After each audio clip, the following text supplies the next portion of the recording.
அன்புக்குரியவர்களே, சென்ற வாரத்தில் ரோமர் 6ஆம் அதிகாரத்திலிருந்து ரட்சிக்கப்பட்ட மனிதர்கள் இந்த உலகத்திலே வாழும்போது எப்படி பாவத்தை மேற்கொண்டு வாழ்வது என்கிறதை குறித்து நாம் பார்த்தோம். அதற்காக நாம் ரட்சிக்கப்பட்ட போது நாம் தேவனுக்கு நம்ம அடிமைகளாக ஒப்பு கொடுத்து, அதாவது தேவனுக்கு கீழ்ப்படிந்தோம். அதே போல இந்த பூமியிலே வாழும் போதும் நம்முடைய சரீர அவயவங்களையும் தேவனுக்கு ஒப்பு கொடுக்க வேண்டும், கீழ்ப்படிய பண்ண வேண்டும். இந்த சரீர அவயவங்களில் இச்சை எழும்பும் போது, இந்த சரீரம் இன்னும் மறுரூபமாக்கப்படவில்லை, நாம் மறுரூபமாகிறோம். இயேசு கிறிஸ்துவை ஏற்றுக்கொண்ட ஒரு மனிதன் அப்பொழுது தானே புது மனிதனாக பிறக்கிறான், பிறவி எடுத்து விட்டான், அவன் தண்டனையிலிருந்து விடுதலையாக்கப்பட்டான். ஆனால் இந்த சரீரம் இன்னும் மகிமைப்படாததால் இந்த சரீரத்திலிருந்து என்னது பாவ இச்சைகள் தோன்றும் என்று சொல்லி பவுல் அழகாக எழுதுகிறான். அப்போ அதை மேற்கொள்வதற்காக நாம் எப்பொழுதும் நான் கிறிஸ்துவுக்குள்ளாக மரித்தேன், நான் இப்பொழுது பிழைத்திருக்கிறதோ தேவனுக்கென்று பிழைத்திருக்கிறேன் என்கிறதை எப்பொழுதும் எண்ணிக்கொள்ளுங்கள். அதை நாம் எண்ணிக்கொள்ள வேண்டும். அந்த எண்ணத்தை நம்முடைய அவயவங்களுக்கு, உடல் உறுப்புகளுக்கு கடத்த வேண்டும். நான் ஏற்கனவே தேவனுக்காக மரித்து, தேவனுக்கு பிழைக்கும்படியாக, பாவத்துக்கு மரித்து தேவனுக்கு என்று பிழைக்கும்படியாக எழுந்திருக்கிறேன். ஆகவே இந்த என்னுடைய அவயவங்களும் நான் முன்பு பாவத்துக்கு அடிமையாக ஒப்புக் கொடுத்ததை போல இப்பொழுது நான் பாவத்துக்கு அல்ல தேவனுக்கு அடிமையாக ஒப்புக் கொடுக்கிறேன் என்று சொல்லி நம்முடைய உடல் உறுப்புகளையும் நாம் தேவனுக்கு அடிமையாக ஒப்புக் கொடுக்கும் போது நாம் இந்த உலகத்திலே பரிசுத்தமான ஒரு வாழ்க்கை வாழ முடியும். மட்டுமல்ல, நாம் தேவனுக்கு கீழ்ப்படியும் போதே ஆண்டவர் நமக்காக ஒரு காரியத்தை செய்கிறார். ஒரு மனிதன் எப்பொழுது ரட்சிக்கப்படுகிறானோ, தேவனுக்கு கீழ்ப்படிந்து தன்னை அடிமையாக ஒப்புக் கொடுத்தானோ, அப்பொழுதே ஆண்டவர் என்ன செய்கிறாராம், இப்பொழுது நீங்கள் பாவத்தினின்று விடுதலையாக்கப்பட்டு தேவனுக்கு அடிமைகள் ஆனதினால் தேவன் தாமே நமக்கு பரிசுத்தமாகுதலை தருகிறார். ஆண்டவர் இந்த பூமியில வாழும்போது நமக்கு பரிசுத்தமாகுதல் என்கின்ற அந்த ப்ராசஸ் வழியாக தருகிறார். அந்த ப்ராசஸ் வழியாக நம்ம நடத்துகிறார். ஆண்டவர் செய்கிற காரியம். தேவனுக்கு அடிமைகள் ஆனதினால் பரிசுத்தமாகுதல் உங்களுக்கு கிடைக்கிற பலன். ஆகவே அந்த பரிசுத்தமாகுதலை ஆண்டவர் தருகிறார். இந்த பரிசுத்தமாகுதலை ஆண்டவர் அந்த விருப்பம், நான் பரிசுத்தமாக வேண்டும் என்கிற விருப்பம் ரட்சிக்கப்பட்ட மனிதனுக்கு இருக்கும். ரட்சிக்கப்படாத ஒரு மனிதன், தன்னை ரட்சிக்கப்பட்ட ஒரு கிறிஸ்தவனாக எண்ணிக்கொண்டிருக்கிற மனிதன் என்ன நினைப்பான் தெரியுமா? அவன் பாவம் செய்ய வேண்டும் என்கிற விருப்பம் தான் இருக்கு. ரட்சிக்கப்பட்ட ஒரு மனிதனுக்கு நான் பரிசுத்தமாக வேண்டும் என்கின்ற விருப்பம் தான் இருக்கும். காரணம், பரிசுத்தமாகுதல் தேவனால் கிடைக்கிற பலன். மட்டுமல்ல, பவுல் பிலிப்பியர்ல சொல்லும் போது கூட தேவன் தாமே தம்முடைய தயவுள்ள சுத்தத்தின்படி, தேவனுடைய தயவுள்ள சுத்தத்தின்படி விருப்பத்தையும் செய்கையையும் நம்மில் உண்டாக்குகிறவராக இருக்கிறார். நல்ல தேவனுடைய தயவுள்ள சுத்தத்தின்படியான விருப்பம் நமக்குள்ளாக ஆண்டவர் உண்டாக்குகிறார். அப்போ தேவனுடைய தயவுள்ள சுத்தம் என்ன? நாம் பரிசுத்தமாக வேண்டும் என்று அவருடைய சுத்தமாக இருக்கிறது. அப்போ அப்படிப்பட்ட விருப்பங்களை ஆண்டவர் தாமே நமக்குள்ளாக வைக்கிறார். அந்த விருப்பத்தை நமக்குள்ளாக அந்த விருப்பத்தை ஆண்டவர் தருகிறார். அப்போ நமக்கு இருக்கிற விருப்பங்கள் என்ன விருப்பம்? நல்ல விருப்பம், பரிசுத்தமாகுதலை குறித்த ஒரு விருப்பம். அந்த விருப்பத்தை செயல்படுத்துவதற்கு நாம் பிரயாசப்பட வேண்டும் என்று சொல்லி அதே பிலிப்பியர்ல 2ஆம் அதிகாரத்திலே முந்தின வசனத்திலே பவுல் எழுதுகிறார். அப்போ நாம் இப்படி வாழும்போது நமக்குள்ளாக ஆண்டவர் தருகிற அந்த விருப்பத்தை நிறைவேற்றுவதற்கு நம்முடைய சரீரங்களை கீழ்ப்படுத்தி அடக்கி வாழும்போது இந்த பூமியிலே நாம் பரிசுத்தமான ஒரு வாழ்க்கை வாழ முடியும், ஒரு சாட்சியான வாழ்க்கை வாழ முடியும் என்று சொல்லி பார்த்தோம். தொடர்ந்து 7ஆம் அதிகாரத்திலே, ரோமர் 7ஆம் அதிகாரத்திலே பவுல் ஒரு காரியத்தை கூறுகிறார். நியாயப்பிரமாணத்தை குறித்து மேன்மை பாராட்டி, நியாயப்பிரமாணத்தை அறிந்து நியாயப்பிரமாணமும் கை கொள்ள வேண்டும் என்று சொல்லி வாழுகிறவர்கள் இருக்கிறார்களவா? நாம் சட்டத்தின்படி வாழ்ந்தால் தான் நீதிமானாக முடியும். நீங்கள் ரட்சிக்கப்பட்டதெல்லாம் சரிதான், இயேசு கிறிஸ்துவை விசுவாசித்து ரட்சிக்கப்பட்டதெல்லாம் சரிதான், அது ரட்சிப்பே கிடையாது, அது ஒரு தொடக்கம் தான். ரட்சிக்கப்படுவது என்பது கடைசியிலே தான், இனிமேல் தான் நடக்கும். தெரியுமா? அது எப்படி தெரியுமா? நீங்கள் இயேசு கிறிஸ்துவை ஏற்றுக்கொண்டால் மட்டும் போதாது, கூடவே சட்டங்களையும் கை கொள்ள வேண்டும். பலவிதமான சட்டங்களையும் கை கொண்டு வந்தால்தான் கடைசியிலே இந்த சட்டங்களை எல்லாம் ஆண்டவர் கணக்கு வைத்து பார்ப்பார். நீங்கள் எல்லா சட்டங்களையும் கீழ்ப்படிந்திருக்கிறீர்களா என்று பார்த்து அந்த அடிப்படையில் தான் ரட்சிப்பு என்று சொல்லுகிறவர்கள் இன்றைக்கும் இருக்கத்தான் செய்கிறார்கள். அன்புக்குரியவர்களே, நாம் எப்பொழுது இயேசு கிறிஸ்துவை விசுவாசித்து ஏற்றுக்கொண்டோமோ, என்னால் இந்த சட்டத்தை பின்பற்ற முடியாது, இந்த சட்டத்தை பின்பற்றி என்னால் மீட்பு பெற முடியாது, நான் பலவீனம் உள்ளவனாக இருக்கிறேன், பாவத்துக்கு கீழாக விற்கப்பட்டவனாக இருக்கிறேன், ஆகவே இந்த சட்டத்தை என்னால் நிறைவேற்றி தேவனுக்கு முன்பாக நீதிமானாக முடியாது. ஒப்புக்கொண்டு ஆகவே தேவன் என்னை மன்னித்தால் மட்டும்தான், தேவன் எனக்கு கிருபை பாராட்டினால் மட்டும்தான், அவர் என்னை இந்த பாவத்திலிருந்து விடுவித்தால் மட்டும்தான், அவர் எனக்கு இந்த பாவத்துக்கு தண்டனை தராமல் இருந்தால் மட்டும்தான் தேவனுக்கு முன்பாக நிற்க முடியும் என்று சொல்லி அதற்காக கிரயம் செலுத்தின இயேசு கிறிஸ்துவை யார் விசுவாசிக்கிறார்களோ அந்த விசுவாசத்தின் மூலமாகத்தான் மீட்பு. அந்த விசுவாசம் எப்பொழுது நடக்கிறதோ அப்பொழுது ரட்சிக்கப்பட்டீர்கள். வேதம் அதைத்தான் சொல்லுது, கிருபையினால் விசுவாசத்தை கொண்டு ரட்சிக்கப்படுவீர்கள் அல்ல, ரட்சிக்கப்பட்டீர்கள். அப்போ மட்டுமல்ல, யோவான் இதை எழுதுகிறார். யோவான் எழுதின சுவிசேஷம் 1ஆம் அதிகாரத்திலே 12ஆம் வசனத்திலே எழுதுகிறார், அவரை விசுவாசித்து ஏற்றுக்கொண்டு அவருடைய பிள்ளைகள் ஆகும்படியான அதிகாரம் பெற்றார்கள்.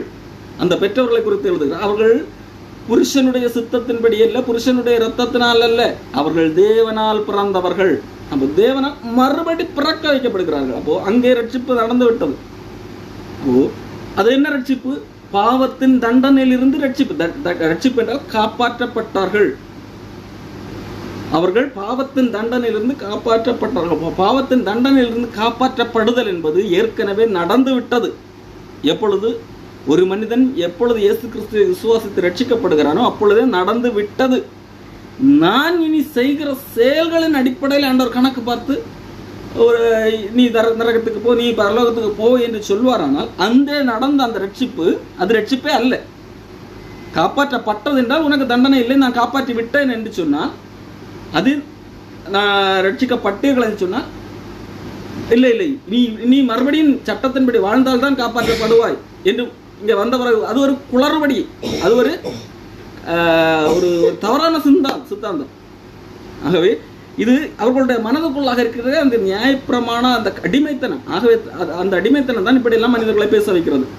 ஆகவே அதை மக்களுக்கு சரியாக புரிய வைப்பதற்காக பவுல் இங்கே அழகான ஒரு உதாரணத்தை சொல்லுகிறார். நியாயப்பிரமாணத்தை அறிந்திருக்கிறவருடனே பேசுகிறேன். சகோதரன், ஒரு மனுஷன் உயிரோடு இருக்கும் அளவும் நியாயப்பிரமாணம் அவனை ஆளுகிறது என்று அறியாமல் இருக்கிறீர்களா? ஒரு மனிதன் உயிரோடு இருக்கிற வரைக்கும் ஒரு நியாயப்பிரமாணம் அவனை ஆளுகிறது. நியாயப்பிரமாணம் ஒரு மனிதனை ஆளுகிற வரைக்கும் அந்த மனிதனால் மீட்பு பெற முடியாது.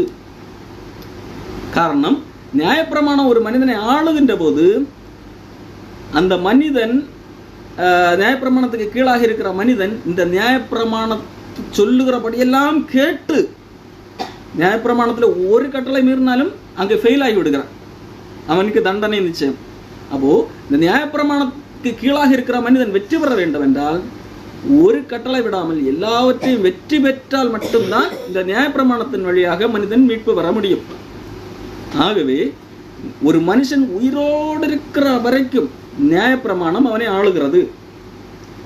அதுக்கு இனி ஒரு உதாரணம் என்னவென்றால், புருஷனையுடைய ஸ்திரீ, ஒரு மனைவிக்கு ஒரு புருஷன் இருக்கிறார். அந்த புருஷனையுடைய ஸ்திரீ அந்த புருஷன் உயிரோடு இருக்கும் அளவும், அந்த கணவன் உயிரோடு இருக்கிற வரைக்கும் நியாயப்பிரமாணத்தின்படி சட்டத்தின்படி அவனுடைய நிபந்தனைக்கு உட்பட்டிருக்கிறார். அந்த கணவனுக்கு உட்பட்டிருக்கிறார். கணவன் என்னெல்லாம் சட்டம் போடுகிறான் அந்த சட்டத்துக்கு உட்பட்டிருக்கிறார் நியாயப்பிரமாணத்தின்படி. ஒரு புருஷனுடைய ஸ்திரீ அந்த கணவன் உயிரோடு இருக்கிற வரைக்கும் என்ன செய்கிறான்? அவளுக்கு அந்த புருஷனுக்கு தான் புருஷனுடைய அதிகாரத்துக்கு கீழாக இருக்கிறாள். புருஷன் மரித்த பின்பு புருஷனை பற்றிய பிரமாணத்தினின்று விடுதலையாயிருக்கிறான். அப்போ புருஷன் கணவன் உயிரோடு இருக்கிற வரைக்கும் இந்த மனைவி புருஷனுக்கு கீழாகத்தான் இருக்க வேண்டும். புருஷன் மரித்து விட்டால் இனி புருஷன் இல்லை, புருஷனுடைய பேச்சை கேட்க வேண்டியதில்லை. புருஷன் உயிரோடு இருக்கிற வரைக்கும் புருஷனுடைய பேச்சை கேட்க வேண்டியதுதான் சட்டம். சரியா? புருஷன் உயிரோடு இருக்கும் போதே, இந்த புருஷன் உயிரோடு இருக்கும் போதே இந்த புருஷன் என்னுடைய பேச்சை என்னால் கேட்க முடியாது, ஆகவே நான் இன்னொரு மனுஷனை கல்யாணம் பண்ணுகிறேன் என்று சொல்லி கல்யாணம் பண்ணினால் அதற்கு பேர் விபச்சாரம். கணவன் உயிரோடு இருக்கும் போது இந்த மனைவி இந்த புருஷனுடைய நிபந்தனைகள் இந்த புருஷனுடைய கட்டுப்பாடுகள் எல்லாம் ரொம்ப இதாக இருக்கிறது, கஷ்டமாக இருக்கிறது. இந்த புருஷன் நல்ல புருஷன் தான், இந்த புருஷன் ரொம்ப பெர்ஃபெக்ட், மிஸ்டர் பெர்ஃபெக்டான ஒரு புருஷன். ஆனால் பிரச்சனை என்னவென்றால் இவர் இருக்கிற இந்த பெர்ஃபெக்டிலே தனக்கு கீழாக இருக்கிற மனைவியும் இருக்க வேண்டும்.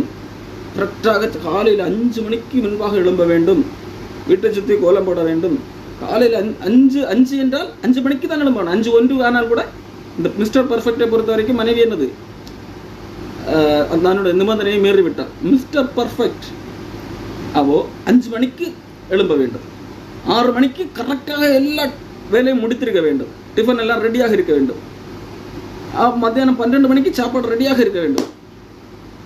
இரவு 8 மணிக்கு சாப்பிட வேண்டும். 9 மணிக்குள்ளாக லைட் ஆஃப் பண்ணி தூங்கியாக வேண்டும். Mister perfect.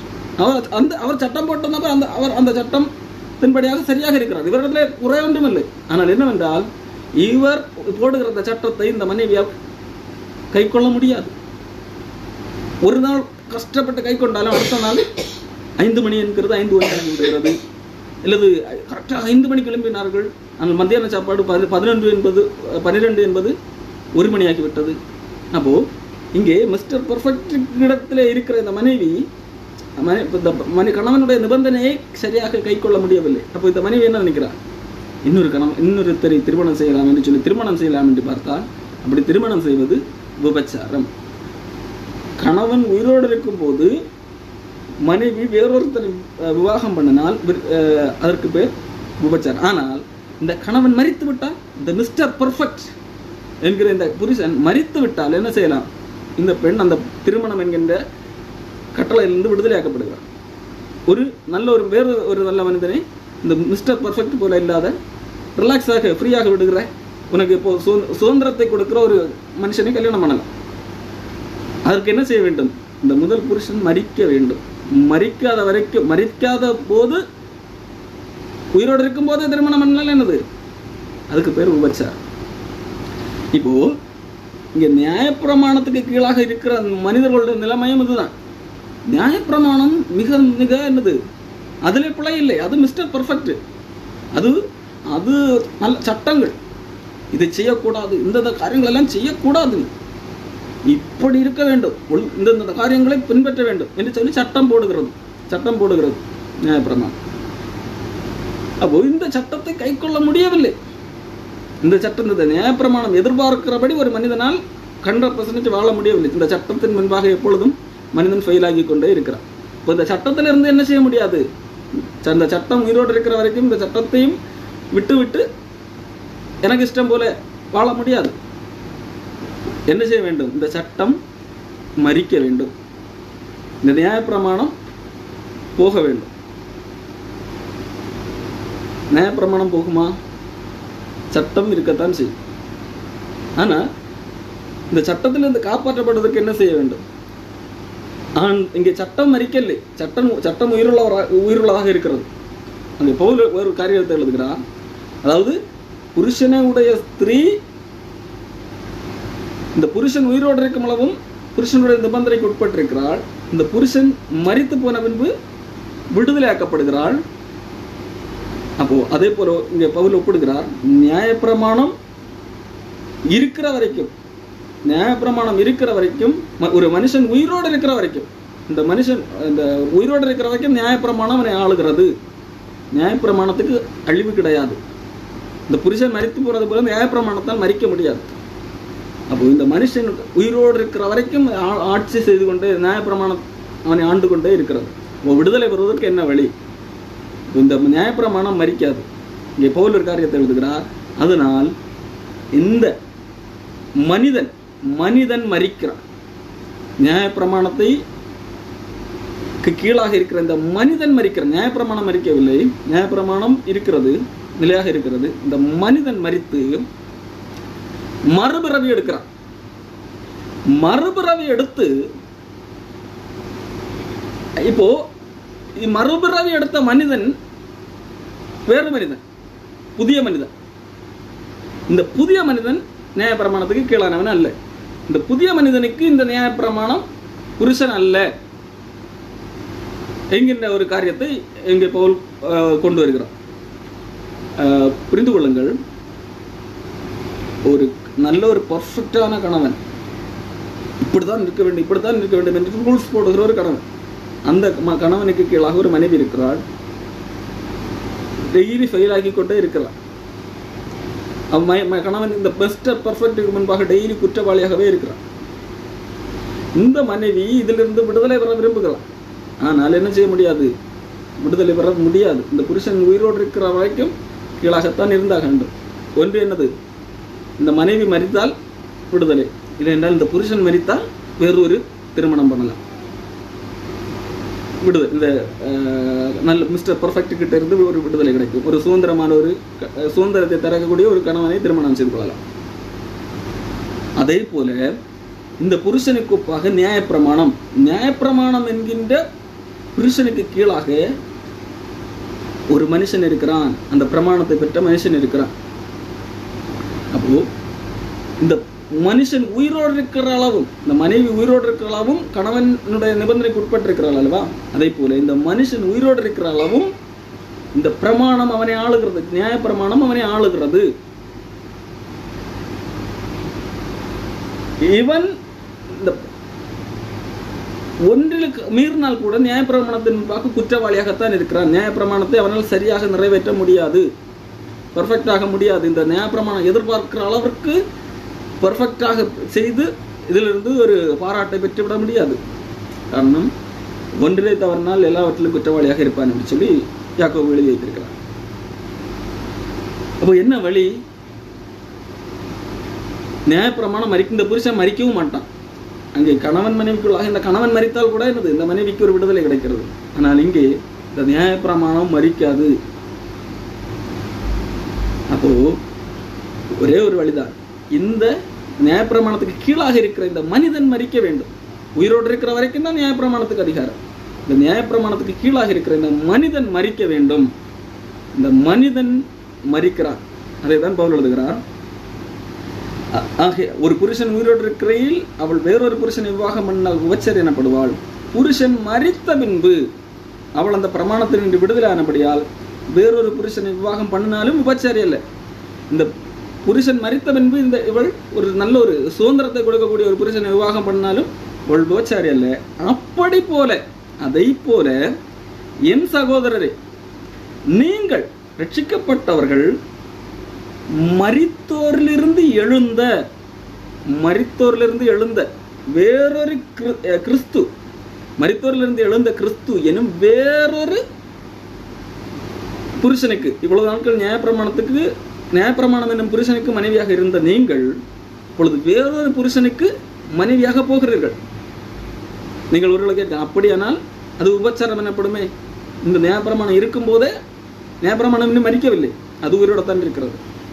அப்போ நியாயப்பிரமாணம் உயிரோடு இருக்கும் போதே, நியாயப்பிரமாணம் என்னும் புருஷன் உயிரோடு இருக்கும் போது நியாயப்பிரமாணத்துக்கு கீழாக இருக்கிற அந்த மனுஷன் வேறொரு புருஷனாகிய இயேசு கிறிஸ்துவுக்கு கீழாக போகிறார் என்று சொன்னால், இயேசு கிறிஸ்துவுக்கு மனைவியாக போகிறார் என்று சொன்னால் அது உபச்சாரம் அல்லவா என்று கேட்கலாம். ஆகவே தான் இங்கே பவுல் ஒரு காரியத்தை எழுதுகிறார். வேறொருடையவர்களாகி தேவனுக்கென்று கனி கொடுக்கும்படி கிறிஸ்துவின் சரீரத்தினாலே நியாயப்பிரமாணத்துக்கு மரித்தீர்கள். அதாவது இங்கே நியாயப்பிரமாணம் மரிக்கவில்லை, ஆனால் நியாயப்பிரமாணத்துக்கு கீழாக இருந்த நாம் மரித்தோம். நாம் எப்பொழுது மரித்தோம்? இயேசு கிறிஸ்து மரிக்கும் போது நானும் மரித்தேன். இயேசு கிறிஸ்து நியாயப்பிரமாணத்திலிருந்து நம்மை விடுதலையாக்கும்படியாக அவர் மரித்தார்.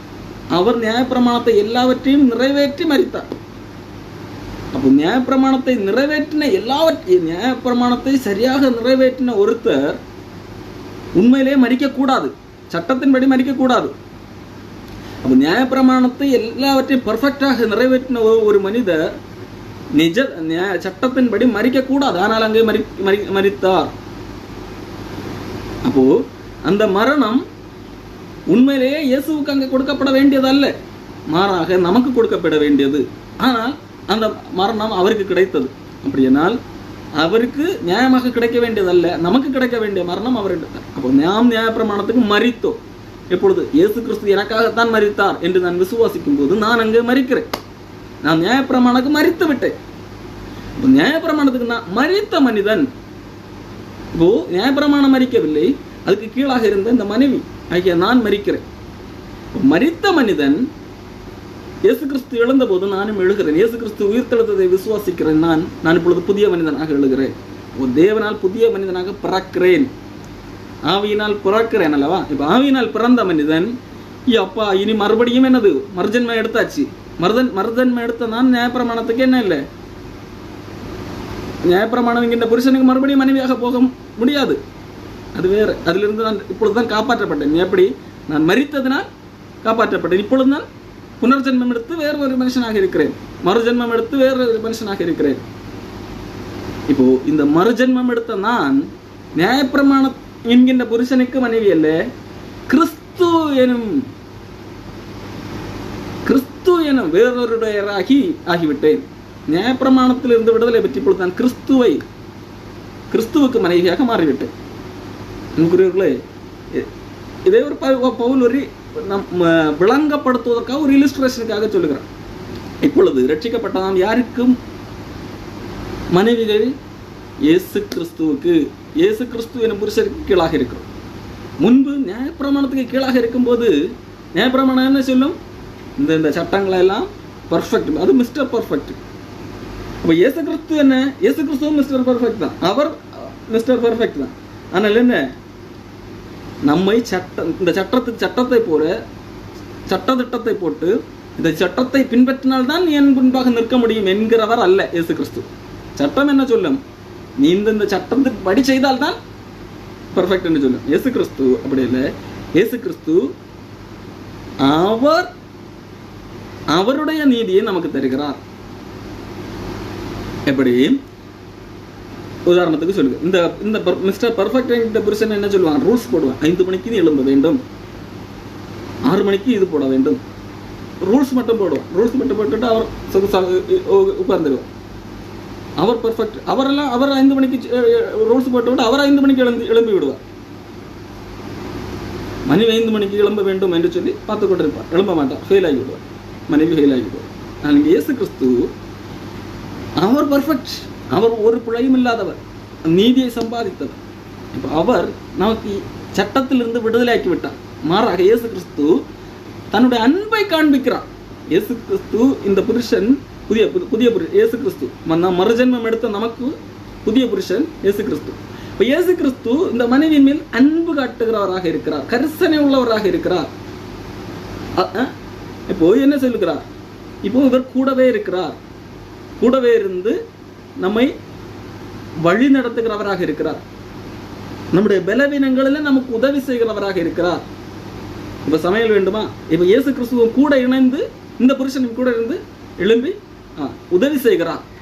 இப்போ சமையலுக்கு காய்கறி கட் பண்ணி கொடுக்கிறார், கூடவே இருந்து காரியங்களை நடப்பிக்கிறார். அப்போ சமையல் நடக்கிறது. அப்படியே கொஞ்சம் கொஞ்சமாக இந்த மனிதன், பெர்ஃபெக்ட் இல்லாத மனிதன், இயேசு கிறிஸ்துவோடு சேர்ந்து இணைந்து அந்த ஸ்டாண்டர்டுக்கு இயேசு கிறிஸ்து கொண்டு வருகிறார். இங்கே இயேசு கிறிஸ்து மனிதனை குற்றப்படுத்தவில்லை, மாறாக அன்பு காட்டி மனிதனை பரிசுத்தமாக்கி கொண்டே இருக்கிறார். மனைவியா இப்போ 5 மணிக்கு எழும்புறது நல்ல பழக்கம் என்று சொன்னால் கூட இப்போ இந்த மனைவியால் எழும்ப முடியவில்லை. ஆனால் இயேசு கிறிஸ்து இந்த புதிய புருஷன் மிஸ்டர் பர்ஃபெக்ட் என்பது 5 மணிக்கு எழும்ப வேண்டும் என்கிற ரூல்ஸ் போட்டுவிட்டு மீறியாயிட்டு தண்டனை என்று சொல்லி போய் அதோடு நிறுத்தி விட்டது. ஆனால் இயேசு கிறிஸ்துவ சொல்கிறார், இந்த புதிய புருஷன் என்ன செய்கிறார்? இந்த காலையில் 5 மணிக்கு இது உள்ள நாட்கள் 7 மணிக்கு எழுப்பிய பழக்கப்பட்ட சரி 7 மணி என்கிறது கூடவே உட்கார்ந்து அன்பு காட்டி எழுப்புகிறார். 6:30க்கு எழுப்புகிறார். அடுத்து 6 மணிக்கு, அடுத்து காலம் செல்ல வழக்கப்படுத்தி ஒரு நாளிலே அந்த பூரண பரிசுத்தத்திற்கு நேராக நடத்துகிறார். ஆனால் இங்கே 5:30க்கு எழும்பினாலும் இங்கே சட்டம் இல்லாததால் இங்கே குற்றம் அல்ல, குற்றவாளியாக பார்க்கவில்லை. அன்புக்குரியவர்களே, மட்டுமல்ல சமையலின் போது பெர்ஃபெக்டாக வருகிறது. இதனால் இயேசு கிறிஸ்து கூட உட்கார்ந்து அவரும் உதவி செய்கிறார். இப்படி இவர் நல்ல புருஷனாக கூடவே உட்கார்ந்து நம்மை வழி நடத்துகிறவராக, நல்ல புருஷனாக, சட்டம் போட்டு விட்டு விடுகிறவராக இல்லை, கூடவே இருந்து நடத்தி அவருடைய விருப்பத்தின்படி நம்மை செயல்பட வைக்கிறார். அப்போ இப்படிப்பட்ட வேறொருடைய ராகி விட்டோம். யார்? மறுஜென்மம் எடுத்து பிறந்தவர்கள்.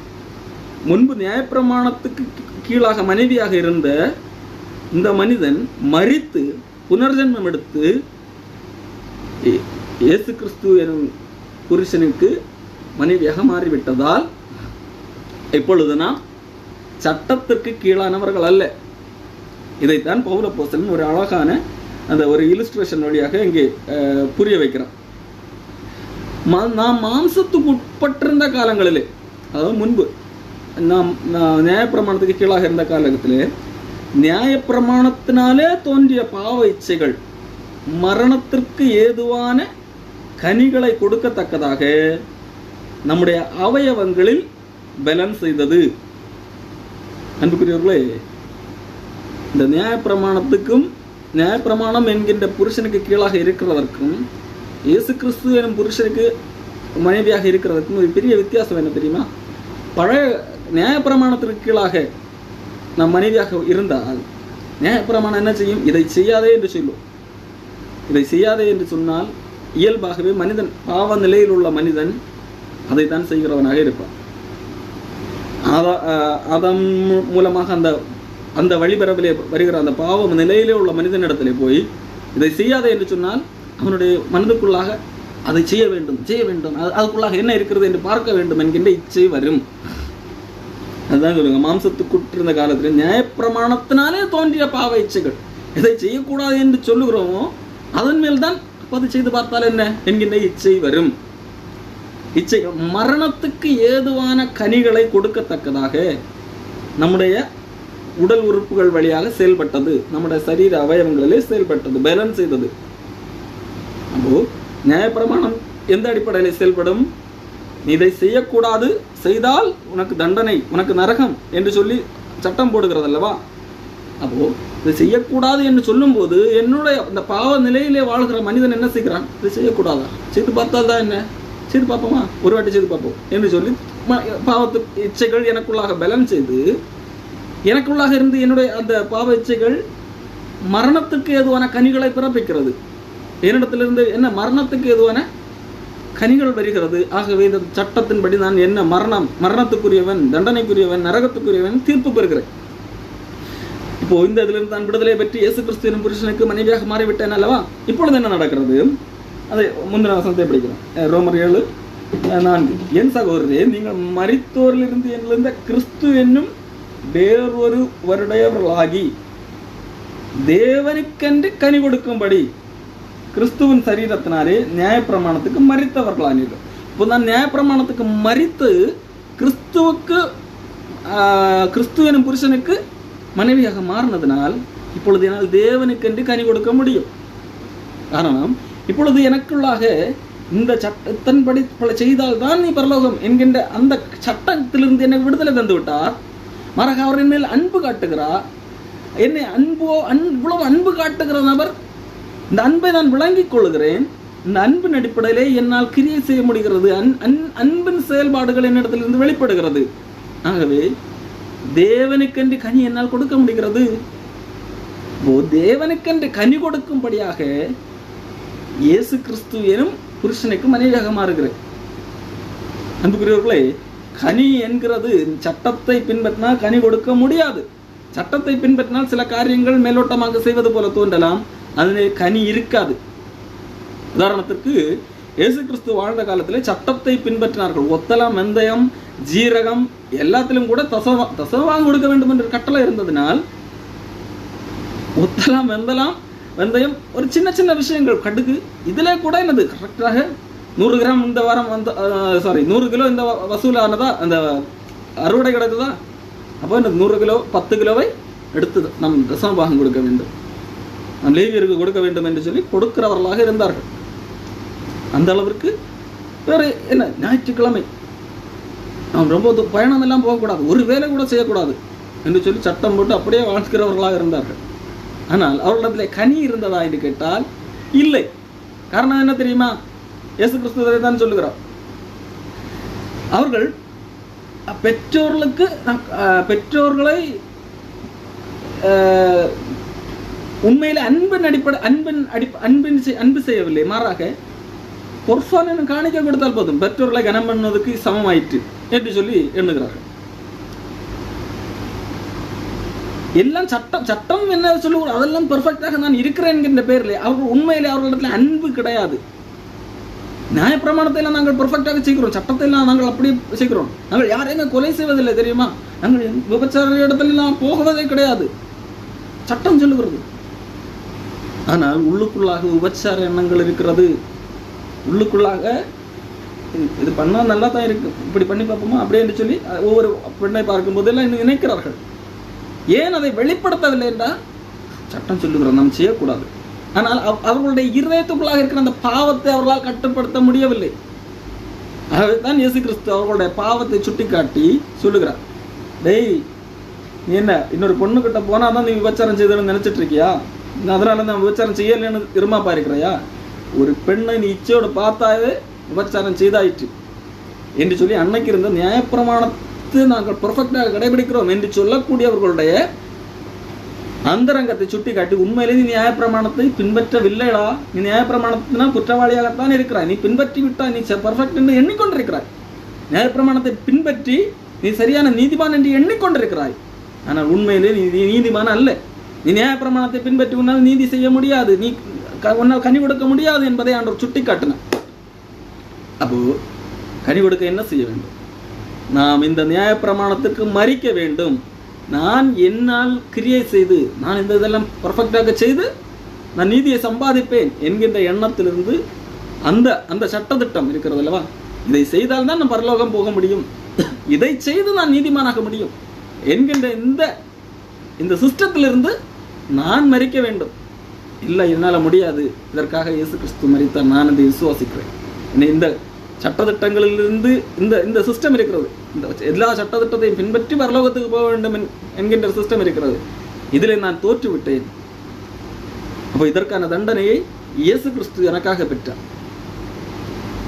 உண்மையில் தண்டனை பெற வேண்டியதுதான், ஆனால் பாவம் செய்யாத ஒருத்தர் தண்டனை பெற்றிருக்கிறார், அது எனக்கான தண்டனை, அதை நான் நம்புகிறேன் என்று சொல்லி இயேசு கிறிஸ்துவை விசுவாசிக்க வேண்டும்.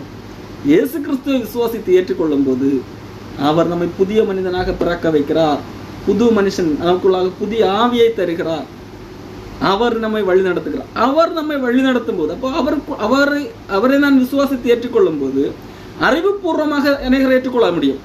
இதே ஒரு கான்செப்டாக நான் சொல்லுகிறது ஒரு வெறும் கான்செப்டாக வைத்து இந்த சிஸ்டம் இந்த கான்செப்டை நம்பினால் போதுமா? ஓகே, இந்த கான்செப்டை நான் ஏற்றுக்கொள்கிறேன். இது அறிவுபூர்வமாக ஏற்றுக்கொள்கிறவர்கள் அல்ல, இதை உண்மையாகவே உணர்வு பூர்வமாக ஏற்றுக்கொள்ளுகிறவர்கள். அதான் விசுவாசம். விசுவாசம் என்பது வெறும் அறிவல்ல, விசுவாசித்து இந்த இதை அனுபவபூர்வமாக உணர்வு பூர்வமாக விசுவாசித்து ஏற்றுக்கொள்ளுகிறவர்கள் கண்டிப்பாக கடவுளுடைய அன்பினால் ஆட்கொள்ளப்படுகிறார்கள்.